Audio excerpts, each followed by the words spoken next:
Dr. Dean Edell. You all know him well from his radio work. He's on Sunday afternoons here on WHO Radio. But I'm really intrigued by your new book, Eat, Drink, and Be Merry. It's now out in paperback. It was a bestseller, I know, as a hardcover. And in it, I was fascinated to see that you think Americans are kind of obsessed about health. They're kind of neurotic about it, aren't they? Yeah, we've gone a little bit too far, I think. You know, we've the health nags have driven us crazy. We hear so much negative news about everything. We're all walking around afraid of the food we eat. We're afraid of the air we breathe. We're afraid of the water we drink. We're afraid of our cell phones. We're afraid of everything. Mm-hmm. And this isn't a fun way to live. And the truth of the matter is, when you look at the scientific information, and you know I'm a stickler for that, right. You find things aren't so bad after all. We have a lot of reason to rejoice and be merry and enjoy our lives instead of going nuts and worrying about the next meal, the next treadmill. So the point of the book is really to stop living your life out of fear and just kind of relax, have fun. Exactly, because it turns out, I mean, I don't know if this is good news or bad news for most people, but for an individual, it is not likely that you as an individual, unless you're a smoker or you do a lot of drinking and driving, that you can greatly modify your lifespan. There are some things you can do. Some things are worth it, but most of what you hear is just making you neurotic and crazy. Mm-hmm. You call it a hypochondriacal culture. Yeah. What happened? What caused us to become this way? Well, I think a couple of things. First of all, our parents and past generations just did not run to the doctor for every little cut and bump and pimple the way that we do. I think first and foremost, and it's hard to put one finger blame, but I got to say that in television, and most people get their health information from television still. The Internet is changing all that, and that's going to be terrific. But when we do things in television, we make them very, very personal, and we always we exaggerate in the following way. We will show you a person to whom something has happened, and our brains automatically, when we recall that information, will bring up personal information first before objective information.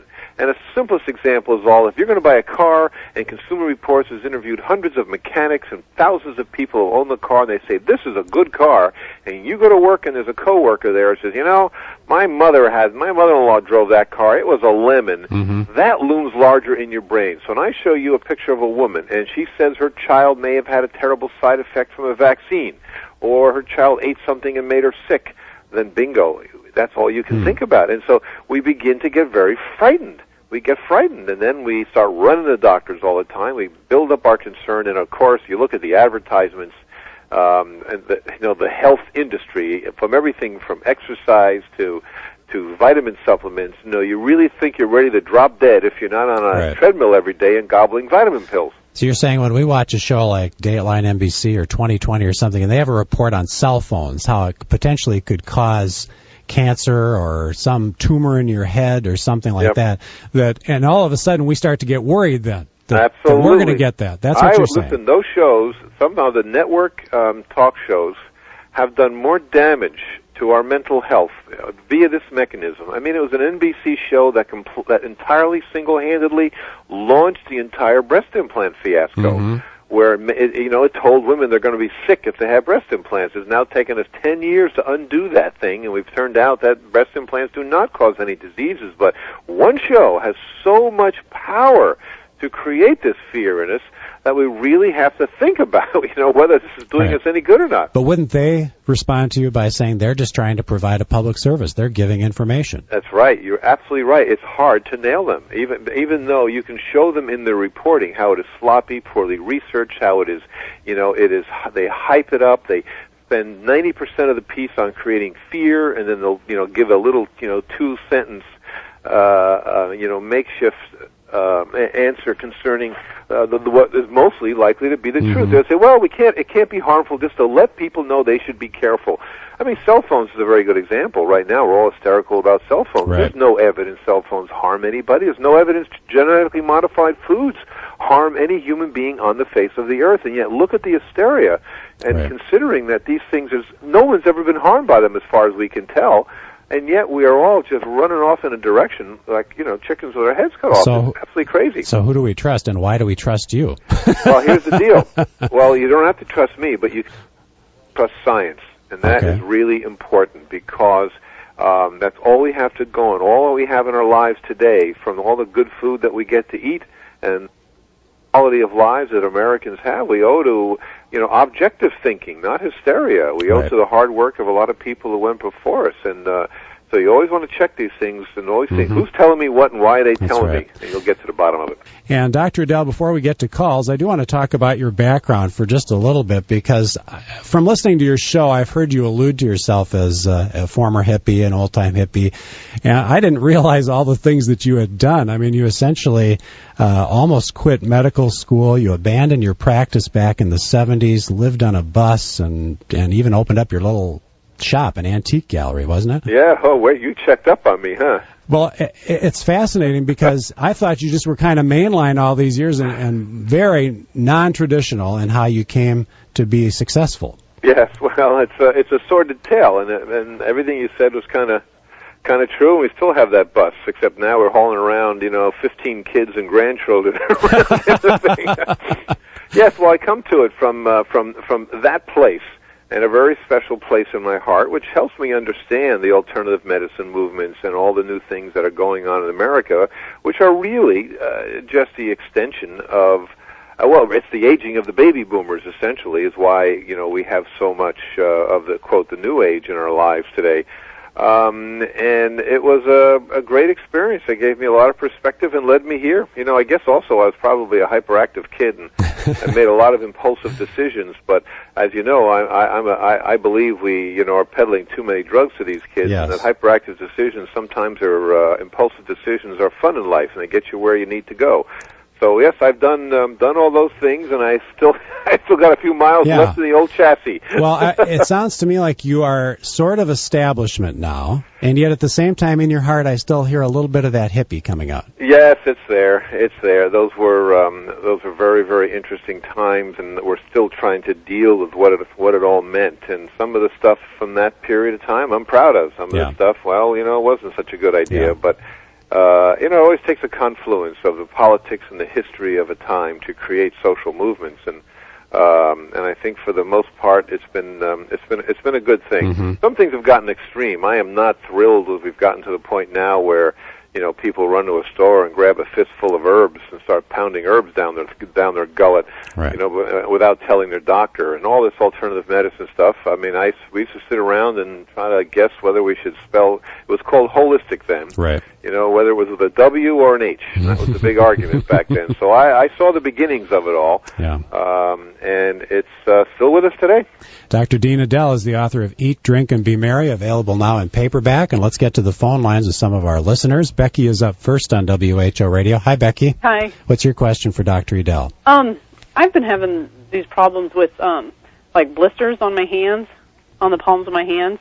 It started out on my big toe, and I got some blisters, and they're real deep, but they really itch bad.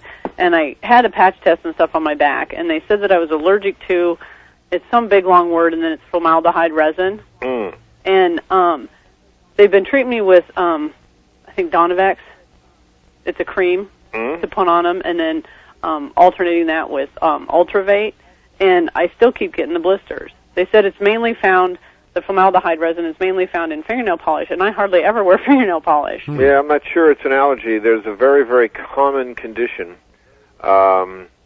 It goes by a variety of names, but it's extremely common. You get little bumpy blisters that aren't like big, clear water blisters like you used to see when you worked too hard in the garden. And lots of those little kind of bumpy blisters can be on the palms and even the fingers. Actually, these are big blisters.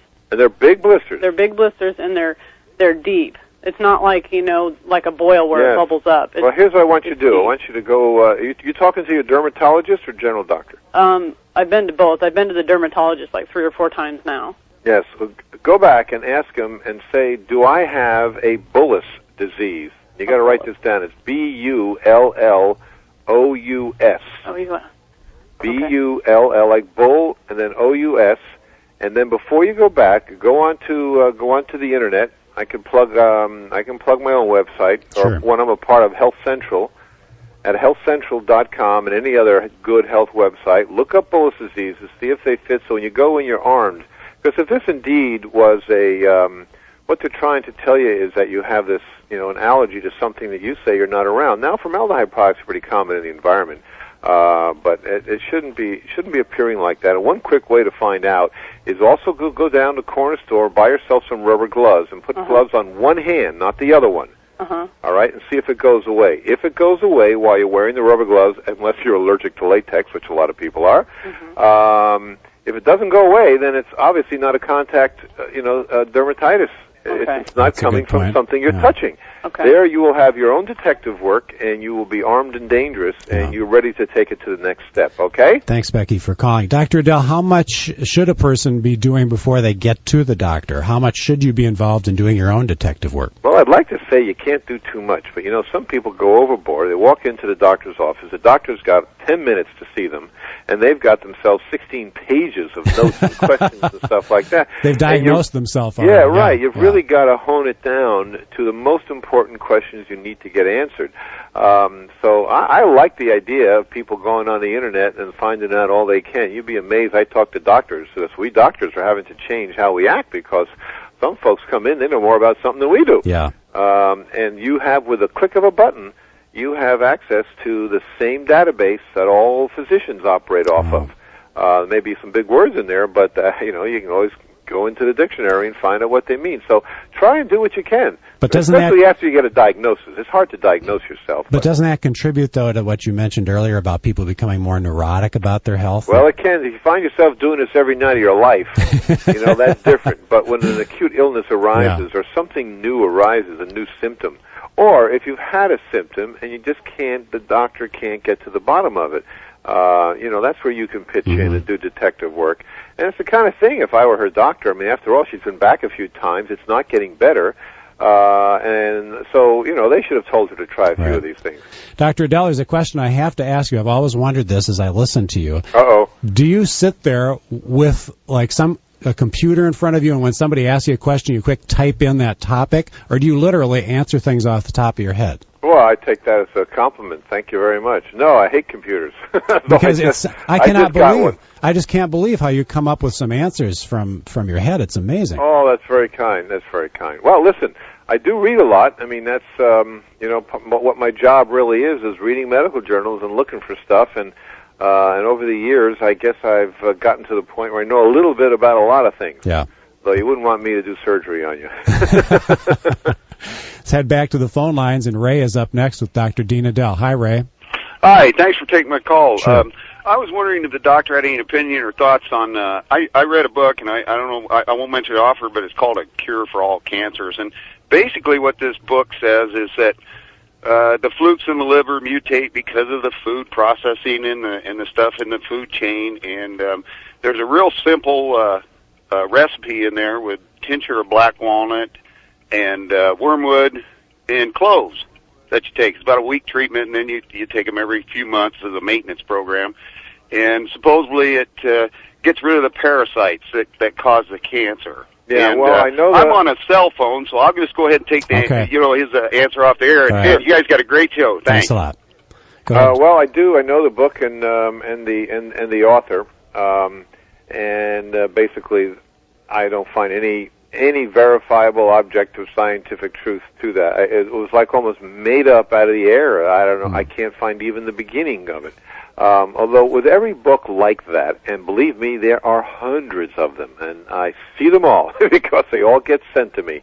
All the wild theories and ideas about the causes and cures for cancer. Well, what does it mean? It means there's a lot of frustration out there with this disease, but I gotta say, most people who get cancer survive or cured. It wasn't like that years ago. People, this is a part of America today. We are a fast food culture. We want the quick and the easy answers to everything, and yet we are making incremental progress year by year by year. You're never going to wake up and see a headline, cancer cured. You're going to, wake up and see little headlines. Today we made this progress. Today we beat leukemia way back. Gosh, leukemia, lymphoma, when I was in medical school, was a death sentence. Nowadays, we cure most people. So we got to be a little bit patient with this, with progress. And two, there is truth to the fact that some infectious diseases are capable of causing cancer. We know hepatitis B is associated with liver cancer. We know the Epstein-Barr virus is associated with certain kinds of lymphomas and blood cancers.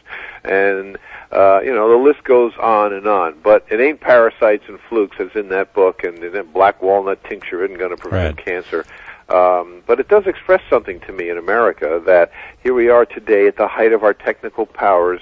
We have never accomplished more, and yet we are more prone to buy into very, very questionable stuff. It's kind of, we've lost our rudder in a sense. Well, people are searching for answers. They're they're desperate, is what it gets down to. They're hungering for answers. Absolutely. And listen, it makes sense to me that if there were such a thing, doctors get cancer too. Right. Their wives and spouses children get cancer.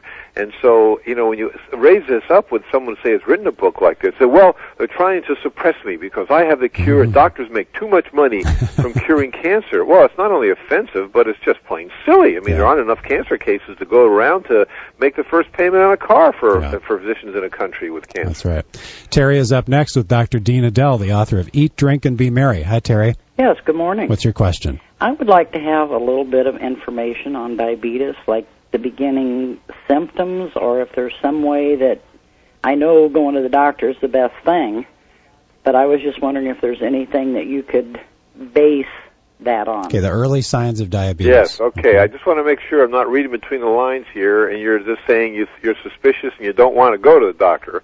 No. All right. If you're suspicious, you go. Well, listen, diabetes can be subtle, and I'll tell you some of the early warning signs, and many of you have had them. And this is why we do routinely, we check your blood sugar. Whenever you go to the doctor, whenever your doctor is taking blood, there are usually 12 or 18 tests that they do routinely. Included in there is always a blood sugar. Early signs of diabetes could be anything from fatigue, excessive thirst, and urination. And that's when often people will miss, because the sugar forces the kidney to make you lose more fluid, and then you get thirsty, and you get into this vicious cycle. Cuts and wounds that just don't heal as quickly as they used to, or maybe get infected. And those are some of the early signs, but you can see that's not very reliable. If every person who had that went to the doctor, of course, we'd overwhelm doctors, but we'd pick up a lot of cases. Does it also bother eyes? Well, the eyes would be a sign that diabetes is ongoing, because diabetes can definitely, of course, affect the eyes. It's one of the terrible side effects of diabetes. So you get an overgrowth of blood vessels and things in the back of the eye. And if you're having that, an ophthalmologist can look right in your eyes, right at the back of your eye, and diagnose diabetes just by looking at the back of your eye, by the way. So that's the reason doctors pick up that little light when they look inside your eyes. So if you have a concern, and I am reading now between the lines that you have a concern, especially maybe a resident of family, you need to go get a blood sugar test. Thanks a lot, Terry, for calling. Dr. Dean Edell is our guest. Hi, Rosemary. Good morning. What's your question? My 10-year-old granddaughter has juvenile rheumatoid arthritis, and she's had it for about 9 years. And her joint symptoms are pretty well controlled with her medication, but she has pretty severe inflammation in her eyes. And right now she has a cataract that has been caused by the medication, which needs to be removed. But because of this inflammation, then they can't do the surgery. I wondered if you had any idea. Yeah, boy, that's tricky. Well, with juvenile arthritis and arthritis of any kind, these are what we think autoimmune diseases. The eye can actually get involved, and the eye gets inflamed, and the pigmented part of the eye and the iris itself can get inflamed, called iritis. And cataract is a common complication of that, and it is a straightforward, simple operation to do that will, give her perfect vision, so not to worry. But yes, you don't want to operate while the eye is inflamed, and they're probably giving her tons of cortisone drops and medication, right, to quiet that inflammation and keeping her pupil dilated. You might not think that's important, by the way, but you want to keep that pupil dilated so it doesn't stick to the lens, because they're going to want to take that lens out. That is what a cataract is, any opacity in a lens. So you keep the pupil dilated so it doesn't stick to the lens, keep the inflammation down, and it'll pass. It'll pass, and at that point they can whip that out of there and either plunk in a intraocular lens or give her some contact lenses, and she'll be fine. Yeah, I hope she's okay, Rosemary. Thanks for calling. Dr. Edell, weren't eyes your specialty? At one point, long time ago, eye surgery, I practiced eye surgery after general surgery and, general medicine and all that. Mm-hmm. But it's funny, it's the thing I know the least about, to tell you the truth. Because Really? of my specialty, I have less interest in it than general medicine. What do you get asked the most about now? Well, it varies. I think the most common questions that I get asked, and of course not everybody gets on the air, as you know, so there are common questions that come in to the radio show, which are the most common things out there, backaches and things like that. And then after that, I would say people ask questions about all the products and herbs and supplements, vitamins that they're pummeled with advertising about. And they really want to know, is this going to cure this? Is this going to cure that? And it's a minefield. I've heard people call your show, though, and complain that sometimes the local radio station will throw in an ad for one of those products that you just complained about. Well, you know radio, so you know how it is. It just works that way, right? I know. You have no control over that. And I just assume people, I tell advertisers, I say, listen, here's what I think of your product. If you can't live with that, then you're crazy to advertise in this show, because if someone calls me up and asks about your product, I'm going to tell them the truth. Right.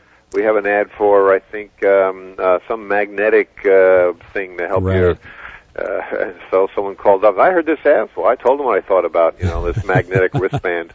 That's what I like about it. You just tell it to them straight. Try. Let's get back to the phone lines with Dr. Edell. And Daniel, you have a question that relates directly to something that Dr. Edell talks about in the book. What's your question, Daniel? Yes, hi. Dr. Edell, big fan. Thank you. Having lived in France, I can practically assure you that most adult Frenchmen smoke 2 to 3 packs of unfiltered cigarettes a day. And it seems like foods that are not overladen with saturated fats and carbohydrates are practically illegal in that country. Right. And yet the reportable rates of fatal cancers seems to be considerably lower than ours. And I'd like for you to comment on the red wine theory that we've heard so much of.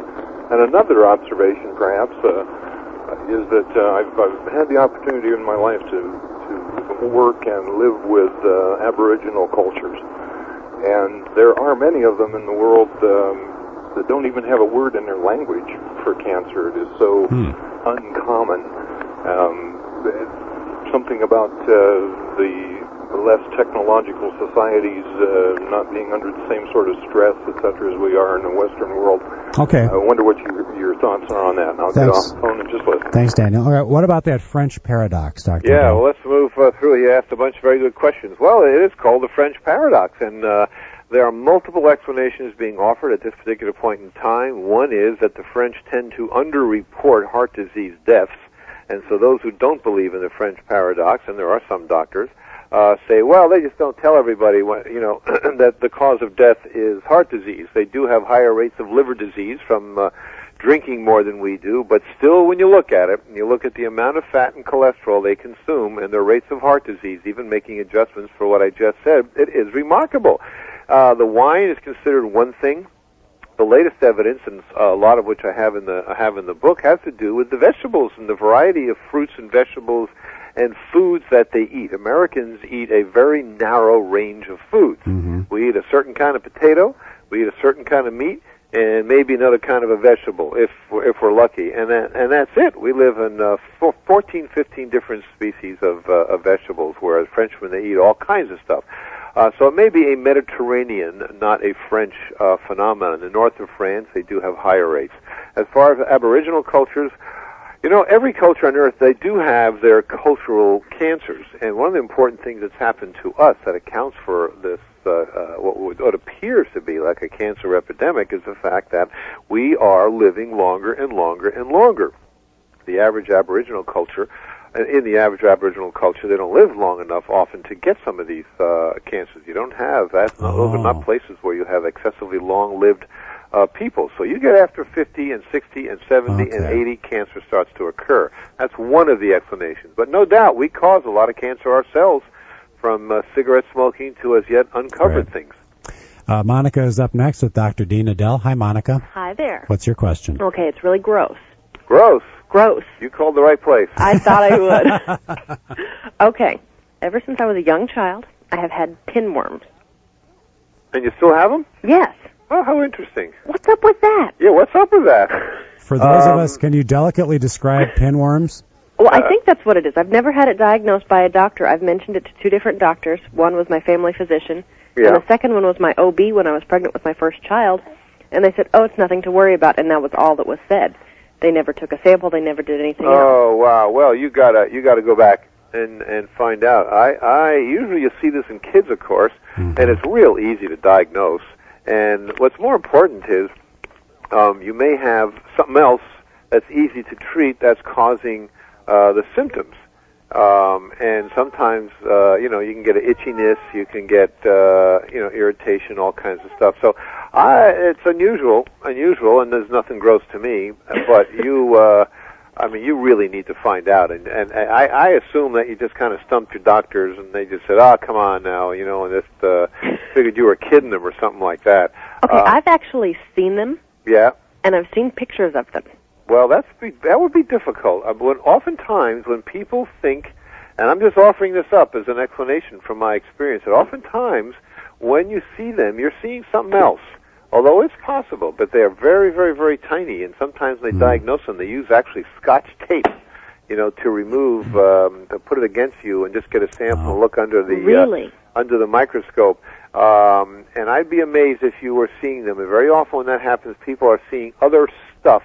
So it's probably something else. Yeah, that the intestines can create. So I really would urge you to go see your doctor. Go see a gastroenterologist. They're the best at this. Right directly. Don't even bother going by your gynecologist. Go to a gastroenterologist, and they'll tell you in 2 seconds whether you have this or not. And then you can, forget about it and find something else wrong. Thanks, Monica. And Dr. Edell, that was gross for me. Yeah, that's okay. Well, that's what medicine is, Sally's up next with Dr. Dean Edell. You hear him Sunday afternoons on WHO. Hi, Sally. Hi. What's your question? My question is, thank you for taking my call, by the way. Sure. I would like Doctor to comment, if you will, in regard to the new technology available for pap smears that's known as monolayer or thin layer. And I am also fearlessly on a cell phone, so I will drop off and listen. Great. Thanks for calling. Yeah, you don't want to get yourself any brain cancer there, talking on that cell phone. Yes, there. The pap smear is one of the few remaining tests that is really done by people. We don't have a technology that helps us. Somebody who sits there all day long looking at slides, takes your slide, puts it under the microscope, and starts looking for abnormal cells among the multitude of cells, thousands and thousands of cells, and differences can be subtle sometimes. Sometimes each slide is read and backed up by another person who reads it. Sometimes a person is glazed over and tired. Errors do happen. So we are desperate for a technology that will help folks out. And we have it.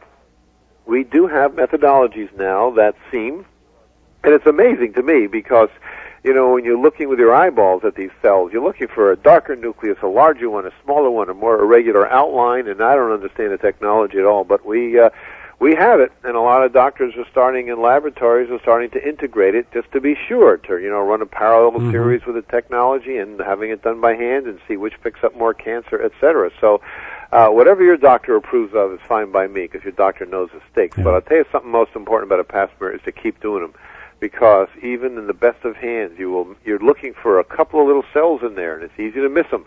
And that's why you want to keep those appointments and do them every year, every 2 years, whatever the protocol is for your particular age. That way you'll be sure you're not going to miss anything. The book is called Eat, Drink, and Be Merry. It's now in paperback, and also the audio version is available. And let's head to Jamie. Yes, I am, and I'm on a cell phone, too. And I was just wondering if Dr. Edell could please discuss green tea and some of the stuff we see in the papers say that it's backed up by science, saying that it's loaded with antioxidants and it's really good for you. Okay. Could you please discuss it? Thanks. So this is part of that alternative medicine idea. The green tea can help you, Dr. Sure. Edell? Green tea is loaded with antioxidants and other things, and polyphenols, and the list goes on, and I think it is beneficial. But, and here's what's behind every question like that. What the person is saying is, Dr. Edell, here is my lifestyle, here's what I eat, here's how much exercise I get, here's whether I smoke or not. Now I'm going to drink green tea on top of everything, and expect that I'm going to live 10 years longer. That ain't going to happen. I'm sorry. The evidence just doesn't show us that. But over large populations of people, thousands and thousands of people who include green tea in a healthy lifestyle, it does seem to have some benefits, but very difficult to really objectively prove these things. So I always tell people that, health is a lifestyle. It's not a good food or a bad food. Just as there's no such thing as a food that's going to rescue you and save your life, there's no such thing as a food that's going to kill you unless you take it to extremes. Dr. Edell, the study that I was fascinated by, I think you mentioned on the show, was about chocolate. The positive impact of chocolate. It almost has the same effect of like wine or something. Absolutely. Chocolate has antioxidants and bioflavonoids and things just like wine. It was on cocoa. And listen, if we discovered it today, it'd probably be a health food. That's why I'm eating more of it than ever. There you go. Barbara is up next. Hi, Barbara. Can you make your question fairly short? Well, yes. I just was wondering if Doctor could comment further. We heard him Sunday on grapefruit affecting medication, the effects of heart medication for heart patients. Okay. Sure. And primarily what we have been told in reading the effects of grapefruit juice. Now then, that includes also the grapefruit. We were told the fiber there, you wouldn't get as much grapefruit, but we were just wondering. Well, that's an easy one. I can do that quickly. I am of the belief, rather than list for you the variety of medications, and it's a long list indeed, to tell you the truth, in many classes of drugs, from antibiotics to antidepressants to high blood pressure pills and cardiac medications, rather than make that list, do not take prescription medication with grapefruit juice, if that's your habit, and that's simple. This particular study found with a drug called felodipine, a blood pressure pill, and it was typical. You got a 4 or 5 times higher level in your blood when you take it with grapefruit juice than taking it with orange juice or water. So medication should be taken with water, unless your pharmacist, who's up on this issue, can advise you if you just have to have that grapefruit juice. So this is you're just talking about grapefruit juice. Just grapefruit juice. There's something in there that blocks the liver's ability to enzymatically degrade drugs. Mimi is up next with Dr. Dean Edell. Hi, Mimi. Hi. What's your quick question? I have a grandson that was born 6 weeks premature, and he'll be 7. I mean, you have to take the 6 weeks off of that 7 years old in October. And when he was born, he really didn't walk or talk he didn't walk until he was 18 months old. Can you be real quick, Mimi? Okay, he was 18 months old when he began walking, and his speech is still not very good. I mean, he's beginning to put sentences together, but maybe 3 or 4 words. He will be going to school in September. Do you think he'll ever be able to speak, like we do? That's a good question. Sure. Well, it's hard to predict the future, but these kids do start behind. They are behind, and they do come on a little later than other kids. And there's no way to know this until you follow it through. And I think he'll be fine. And we all have different advantages and disadvantages. All the blessings get distributed throughout the universe here. So I'll keep my fingers crossed. And yes, he can do just fine. And we'll just have to see it. But when it comes to speech, we all have an expectation that everybody should be developed at about the same rate. Right, and they don't, and that's very important for parents and grandparents. I was a late talker. I didn't start talking until I was 3 or 4, and I haven't. Come on! No, it's true, and I haven't shut up since. You made up for it, Doctor. Yeah, there you go. I really enjoy reading your book about the placebo effect, and the more I think about it, the more sense it makes. The idea that even if you take something like an alternative medicine, if it doesn't directly impact your health, it has a placebo effect to it. It makes you think that it's impacting your health. So is that okay? Yeah, listen, it's the most powerful effect in medicine. I don't care what the disease is, you give people a pill, tell them it'll make them feel better, it will in a certain percentage of people, and that's really critical to understand, because then you won't be fooled every time someone says, well, I tried this, and it just made my headache go away. Well, your headache might have gone away anyway. Very important concept. Probably the most important concept I think a person could learn to help them deal with this crazy world of medicine today. That one concept, if they get that one down, boy, they're not going to be fooled. Part of it is also, as you say in the book, relax. Yeah. Enjoy life. Be happy. That's very healthy to do that. Yeah. Finally, Dr. Edell, as we listen to you every week, don't you get tired of answering some of these questions? Well, you know something? I've never had two the same. They're always different. Every question is a human story, and that's what keeps it fun for me. And the most fun of all, of course, is I learned something. The audience is the best teacher there is, because I don't know everything, and I love it when I don't know, and I can get to go look it up and make myself smarter the next time around. And every human is different, and there's always a different twist, you know. And listen to some of the calls we heard here today. I haven't been asked questions like that in a long time. Wow, really? So that stimulates your mind as well. Absolutely.